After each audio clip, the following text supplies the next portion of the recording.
Hey guys, so this is going to go over exponential properties, something that we visited for the first time, I believe, in Algebra 1. We're going to look at it today in Algebra 2, just to kind of make sure that you guys have that foundation before we jump into using these exponential properties to solve various things. So we're going to first start with the idea of what an exponent is. So first of all, we have what's called a base. In this case, I'm going to do the base of x. Nice, beautiful x there. And the x is going to be raised, let's say, to the third power. What this means is that we're doing x times x times x. We are multiplying x 3 times.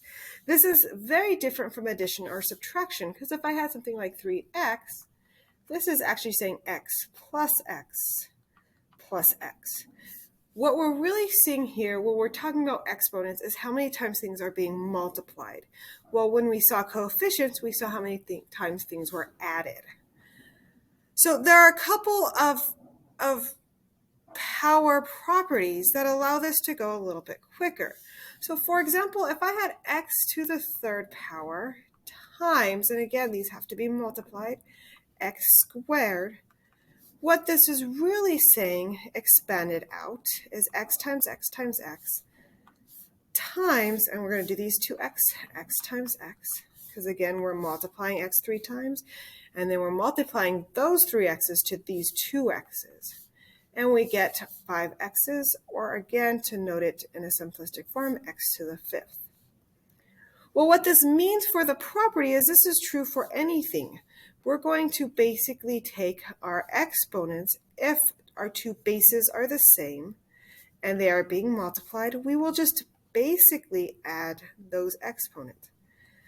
As our example above, 3 plus 2 gives us 5.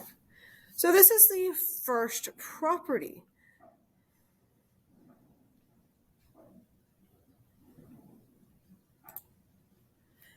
This property is now known as the product of powers property.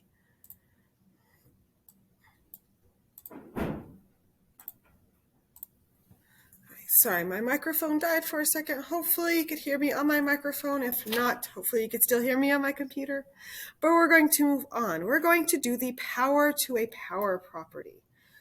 So again, I'm going to take that x cubed. X cubed. Let's see if I can get out of pen mode. So x cubed. But let's say I raise this x cubed to the second power. So what I'm looking at here is x times x times x. And this whole thing is squared. So x times x times x times x times x times x. And what we have here is we have 6 x's being multiplied to each other. If I go back here and I look at these two, 3 times 2 is equal to 6. So here is the power property. If I have x raised to the n power, and that is raised to the m power, what I'm going to do is I'm going to multiply these two, m times m.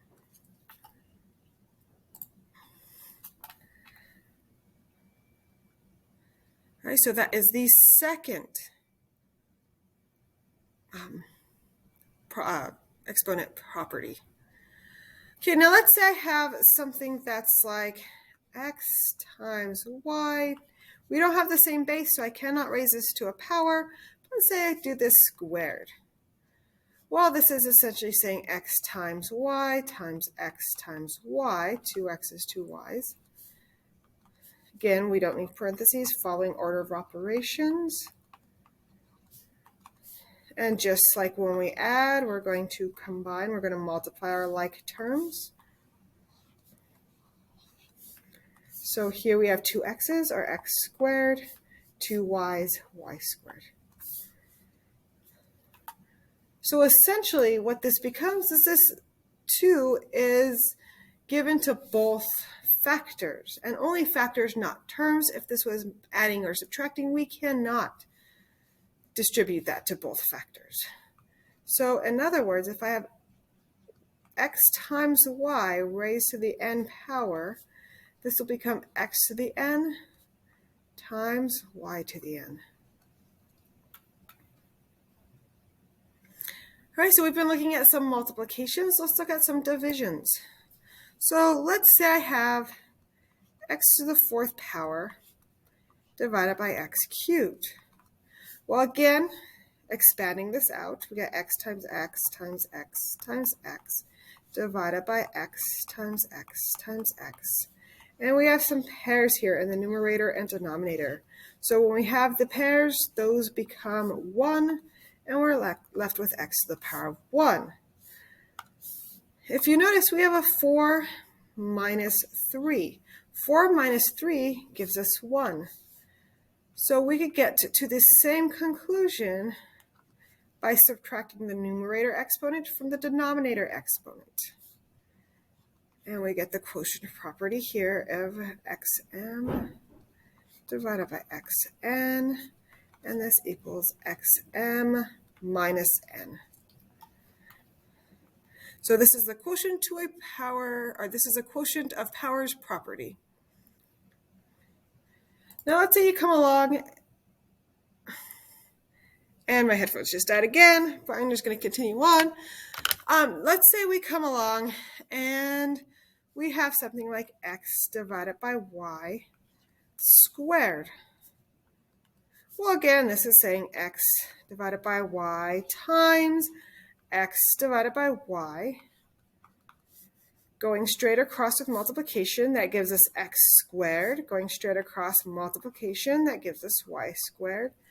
So now again, we can see, because division is the opposite of multiplication, but they are related, we can actually square both the numerator and denominator in this case. So the power of quotient power property says that if you have x divided by y to the n power, this becomes x to the n, y to the n. And that's the same for anything. If I have x, y divided by z, a, I don't know, I'm just choosing a, squared, this would be x squared, y squared, because these are being multiplied, divided by z squared, a squared.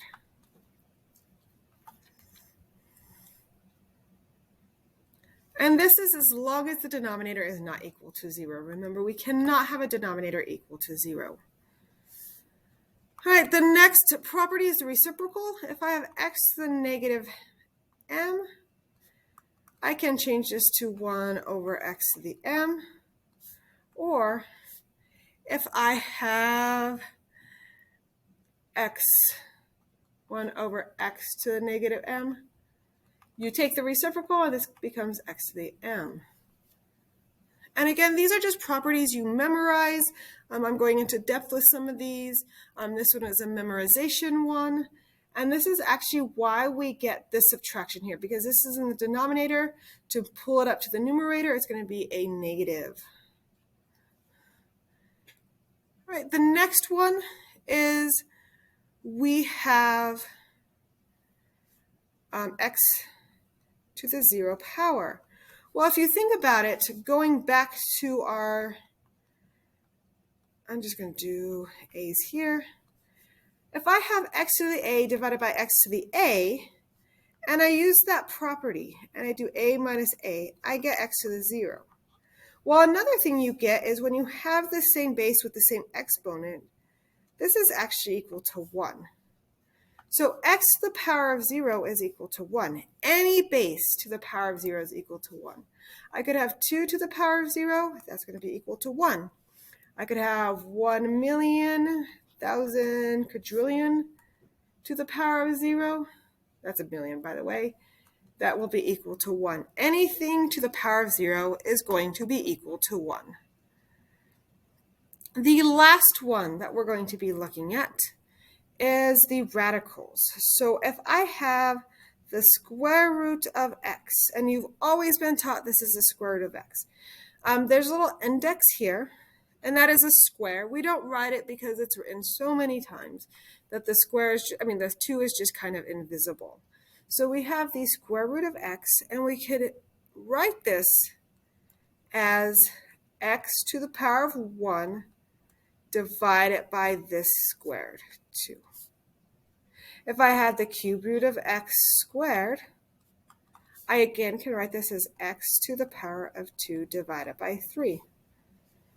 So this goes into the property, and we'll dive more into this last one in Algebra 2, but this is n square root of x to the m would equal x to the m divided by n. So sorry about the mic issues. Hopefully this helps with your work, and hopefully this helps you understand some of these properties of exponents. I look forward to seeing you in class, but hopefully this does help.